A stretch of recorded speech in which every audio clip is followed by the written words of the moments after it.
Ketones. Ketones have hit the headlines in recent years. There's been lots of talk about professional cycling teams using them in the Tour de France to gain a performance advantage. Jumbo Visma is one such team that's openly admitted to taking ketones, as has Vittoria Bussi while setting the women's world hour record. That said, we should point out that they are perfectly legal to take at the time of making this video, at any rate. And the molecules contained within ketone drinks are also naturally produced by the body. But we wanted to find out what all the fuss was about. Is there a significant advantage when you take them? So we're going to drink some ketones, we're going to go for a ride on our bikes, and then we're going to see what happens.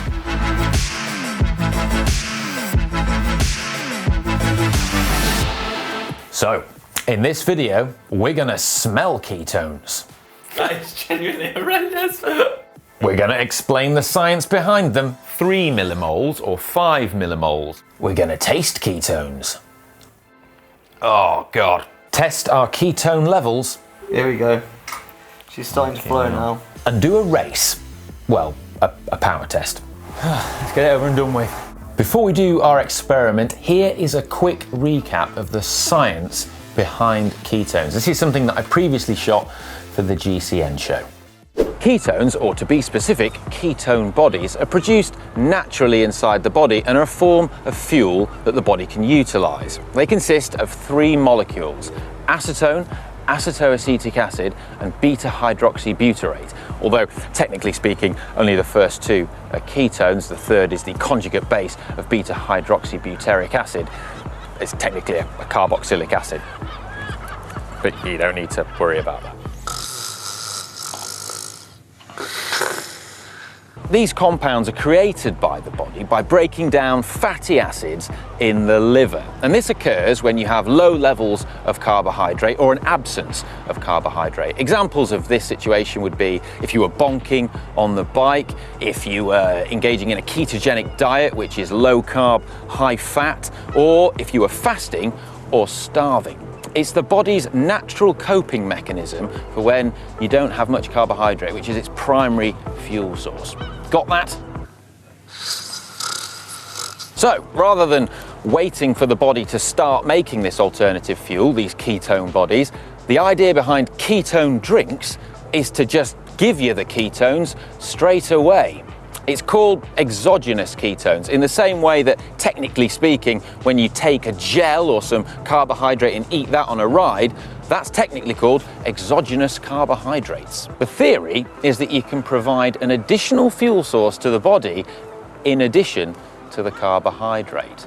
Now, the difference is that the body will burn carbohydrate in the really intense parts of the race, so attacking, the final climb, sprinting. But a typical stage of the Tour de France is not always super intense for the pro riders. If they're on the flat and they're sat in the bunch at a quieter moment in the race, they can often only be doing around 100 watts.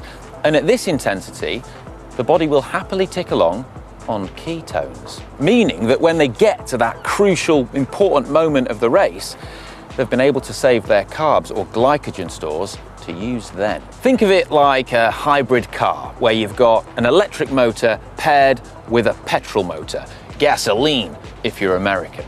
Now, if we take, for example, a Toyota Prius, then you use the electric motor when you want to make the car more efficient and at lower intensities when you're just ticking along. But if you need to step on it and put the hammer down, then the petrol motor kicks in to help you accelerate.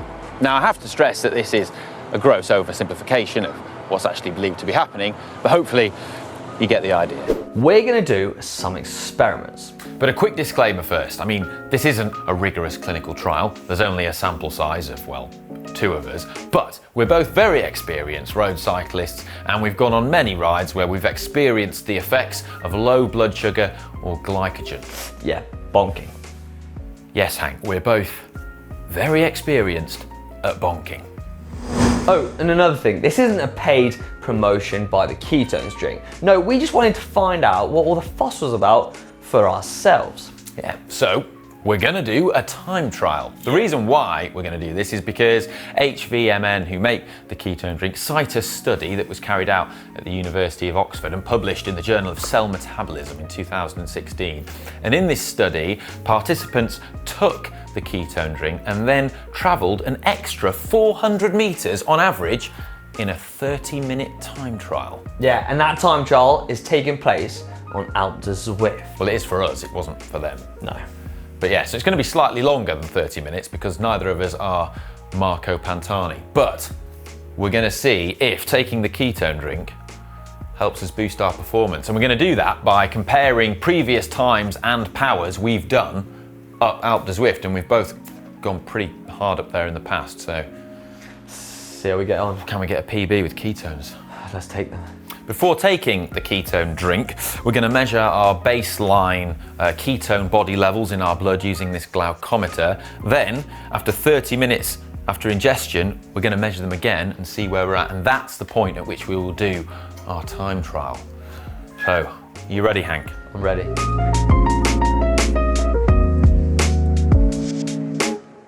So, the ketones in my blood before taking the drink is 0.1 millimoles per litre. This is normal for someone who's not in ketosis, who's just had breakfast, and, well, I shouldn't have high ketone levels in my body. Interestingly, if it goes up to sort of 3 millimoles or 5 millimoles per litre, that is the kind of level you'd expect from someone who'd be fasting or someone who's on a ketogenic diet. Right, Hank, your turn. Here we go. She's starting to flow now. Oh! 0.2. Got more ketones than me going Slightly on. more. So I've scored 0.2 on my ketones levels. Double me. So now we're going to try the drink, see what it tastes like, and see after 30 minutes it should boost our ketone body levels. Let's do it. Oh, what's your first impressions of that? It smells a bit fruity. It still smells quite clinical though, doesn't it? Yeah, chemically, but fruity. Chemical, fruity yeah. chemical smell. Oh God. Oh. That's horrendous. The aftertaste is worse. That is genuinely horrendous. God, it sends shivers down my spine. I'll tell you what, it tastes like ketones. Oh, grandma's pants. I have to say, I'm a little bit disappointed. It felt like a bit of an anticlimax drinking that drink. Because I was kind of in my head, I'd built it up. I was imagining it was going to be like when Popeye eats some spinach, and then all of a sudden it's like, oh, right, let's see. Like, You turn into the Hulk. Yeah. No, you're still a normal, average man, Ollie. Thanks.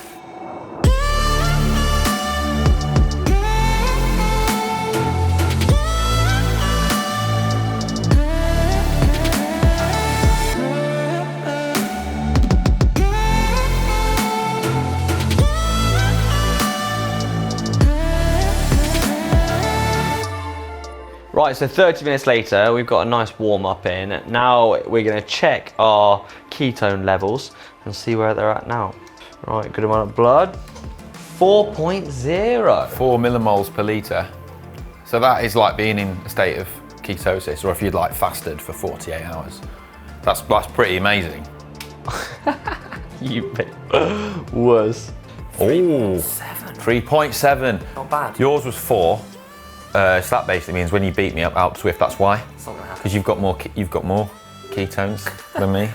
Right, we're just coming up to the start of the Alpe Du Zwift climb and the beginning of our time trial effort. Bloody hell, mate.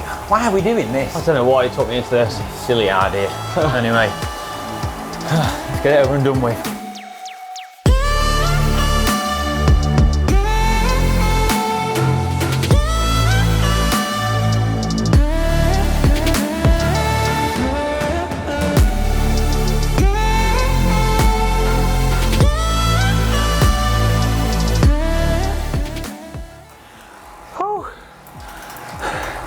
I've done him.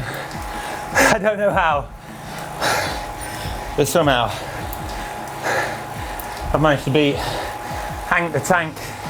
Tell you what, no one can accuse us for not trying there. I'm not that good an actor. Oh mate, good work. You're looking strong. That was savage. I can't believe I beat you though.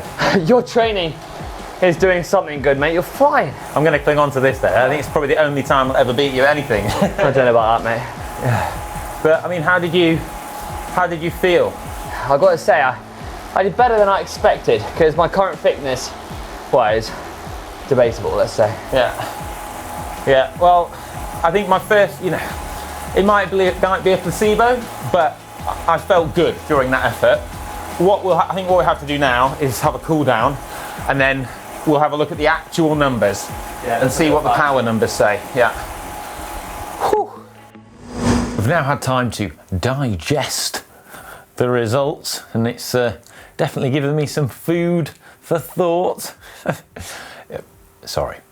Anyhow, I managed to ascend the Alpe Du Zwift with a PR time. A PR is always nice, and a time of 44 minutes and 35 seconds. I did that with an average power of 300 watts, average cadence 94 RPM, and a heart rate of 168 beats per minute. And as many of you have seen, I managed to beat Hank. I know, I can't quite believe that either. I mean, he must be having a bad day.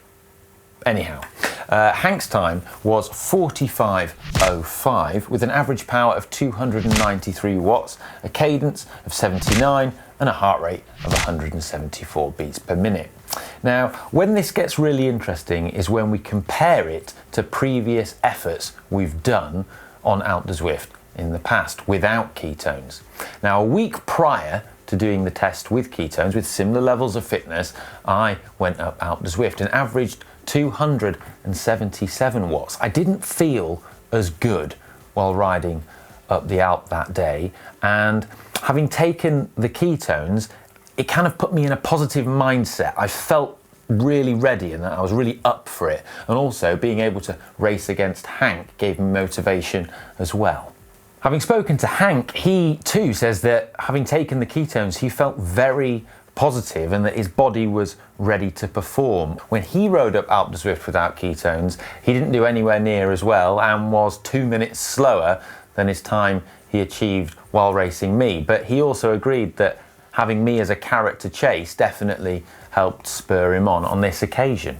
But I'm well aware that this all could have been a placebo effect, because if we look at my all-time best up Alpe Du Zwift without ketones, it's only 4 seconds slower. I did that last year, and I also did that on the same power, 300 watts, on the same Wahoo Kicker indoor trainer. So if we take that result and look at that, it suggests that ketones certainly aren't offering any kind of magic bullet. Ketones should, in theory, give more of an advantage on longer endurance events, things that last several hours where you're really depleting your glycogen stores. However, there are also other potential benefits to taking ketones which are difficult for us to test. Now, studies have shown that taking ketones can improve and enhance recovery. This could be really important if you're riding an event like the Tour de France.